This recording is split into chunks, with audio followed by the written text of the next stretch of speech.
Chapter 11. A rat is a rat. The wretched, rotting, nightmarish stink that Despereaux smell could only come from one thing: a rat. Far, far below the grate, two red eyes pierced the darkness. The rat happened to be fishing by the edge of an open sewer when a crumb plunked rudely upon his head. Now, if one rat smelled that bad, can you imagine what hundreds of them smelled like? The stench above the grate was almost pleasant compared to the vile rankness that permeated the sewer below. You'd discover the stench only grew worse if you were to follow the filthy river snaking beneath the castle.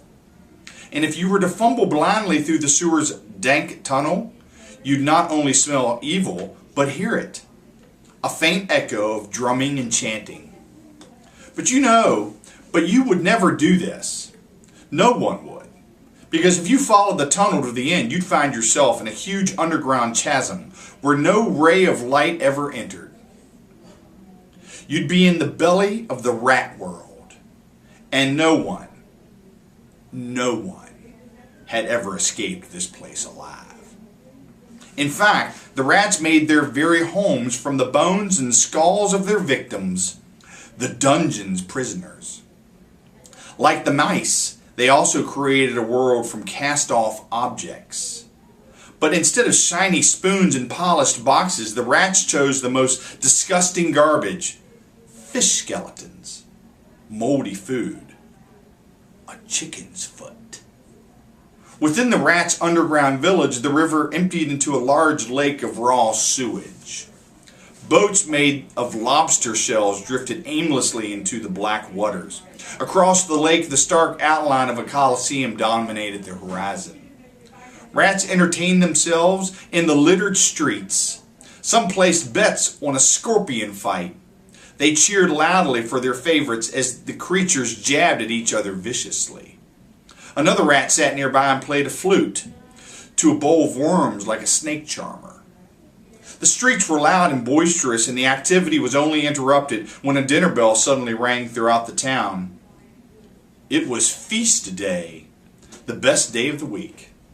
The day the castle's trash was thrown down the garbage chute and into the center of the rat town square. The rats dropped what they were doing. They ran from all over the village and streamed over a bridge made from a human backbone. Everyone headed for the mountain of garbage that had just arrived. A tremendous fire, the village's only light, blazed in the open square. The sound in the square was deafening. A massive tangle of rats were working themselves into a frenzy. From a raised dais made of a knight's rusted armor, Botticelli watched the rats dance and sing. Stinky, dark, and foul and rotting, oozing sores and blood that's clotting. Delicious, hits the spot. It's great to be a rat. Their bodies cast dark, menacing shadows along the walls as they swarmed over a moldy garbage pile. Hundreds of rats danced around in a circle, holding matches over their heads like giant torches. The mob reveled, feverish, reeling wild in the torchlight, chanting ever louder, as they celebrated the life of a rat. When we see a chained up victim, our hearts bleed, and then we lick him, chew his ears and nose. They picked him, we're just being rats.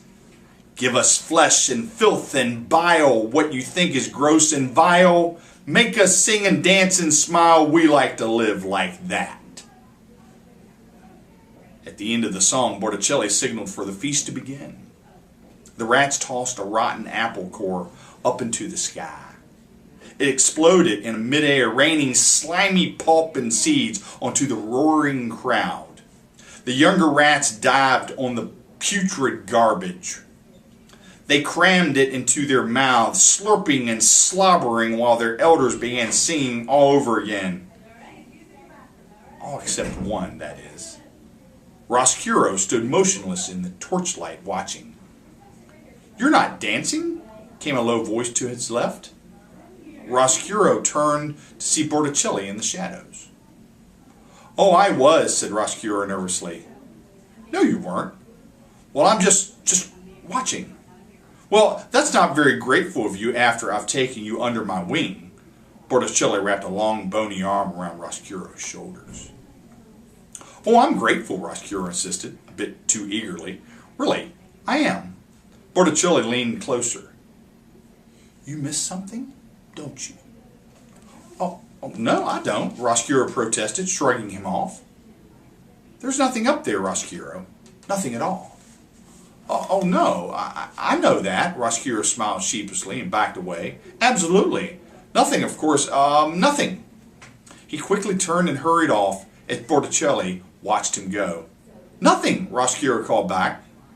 A fat, lumpy rat named Smudge sidled up to Botticelli. That's a tough one, said Smudge. You're not going to turn him. You're not. Oh, I don't know, said Botticelli, his red eyes still on Roscuro. He licked one of his long claws. A rat is a rat. It doesn't really matter where you come from. Roscuro ran away into the orange night, missing that something all the more. He wound his way through the throng of rats and slipped away from the crowd. Heading in the other direction, Roscuro hurried past the crowded village. He climbed over bones and garbage toward the outskirts of town where a stone wall marked the edge of the rat world. Roscuro followed the wall down to a corner where he found what he had been looking for. Casting one last furtive glance over his shoulder, he squeezed into the wall's slim crevice. Inside, the space opened up into a small nook. Roscuro reached down and with all his might pulled back one of the bricks.